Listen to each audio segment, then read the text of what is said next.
स्वामी विवेकानंद एक युवा सन्यासी के रूप में भारतीय संस्कृति को अमेरिका, यूरोप और पूरे विश्व में पहुंचाए। वे साहित्य, दर्शन और इतिहास के ज्ञानी थे। स्वामी विवेकानंद ने रामकृष्ण मिशन का स्थापना किया था, जो आज भी अपना काम कर रहा है। स्वामी विवेकानंद की जीवनी बताता है कि 39 वर्ष के संक्षिप्त जीवन में स्वामी विवेकानंद जी जो काम कर गए वो आने वाली सदियों तक हम मार्गदर्शक करते रहेंगे। उनके जन्मदिन को हम युवा दिवस के रूप में मनाते हैं। आइए जानते हैं उनके बचपन के बारे में। स्वामी विवेकानंद का जन्म 12 जनवरी 1863 को कोलकाता में हुआ था। वे 9 भाई बहनों में से एक थे। उनका बचपन का नाम नरेंद्र नाथ दत्त था। उनके पिता का नाम विश्वनाथ दत्त था, जो पश्चिमी सभ्यता को मानने वाले थे।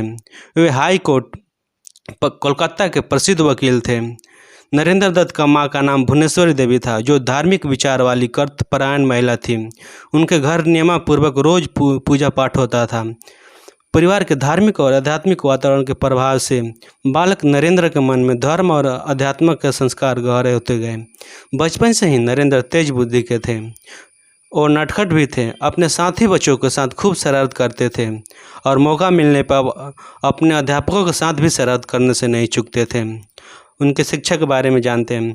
नरेंद्र दत्त जब 8 साल के थे तब उनका दाखिला ईश्वर चंद्र विद्यासागर के मेट्रोपॉलिटन संस्था में किया गया। वे एकमात्र छात्र थे जिन्होंने प्रेसिडेंस कॉलेज प्रवेश परीक्षा में प्रथम डिवीजन अंक प्राप्त किए। 1881 में उन्होंने ललित कला की परीक्षा उत्तीर्ण की और 1884 में कला स्नातक की डिग्री पूरी कर ली। स्वामी विवेकानंद को वेद, उपनिषद, रामायण, महाभारत, पुराण और हिंदू शास्त्रों में बहुत रुचि थी। 1880 में नरेंद्र दत्त ईसाई से हिंदू धर्म में रामकृष्ण परमहंस से प्रभावित होकर केशव चंद्र सेन के 9 विधान में शामिल हुए। उनके शिकागो धर्म सम्मेलन से उनका पूरा नाम हुआ। जानते हैं उनके शिकागो धर्म सम्मेलन में उन्होंने क्या कहा? स्वामी विवेकानंद ने 1893 में अमेरिका स्थित शिकागो में धर्म महासम्मेलन में सनातन धर्म का प्रतिनिधित्व किया था।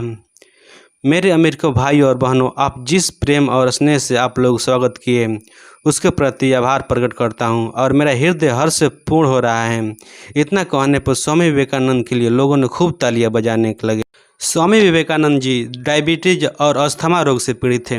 4 जुलाई 1902 को 39 वर्ष की उम्र में वो समाधि में लीन हो गए। स्वामी विवेकानंद हमारे युवा पीढ़ियों के लिए एक संदेश थे और उनके उपदेश के बारे में हम आपको कुछ बताते हैं। उनका पहला उपदेश था, उठो, जागो और तब तक नहीं रुको जब तक लक्ष्य प्राप्त नहीं हो जाता।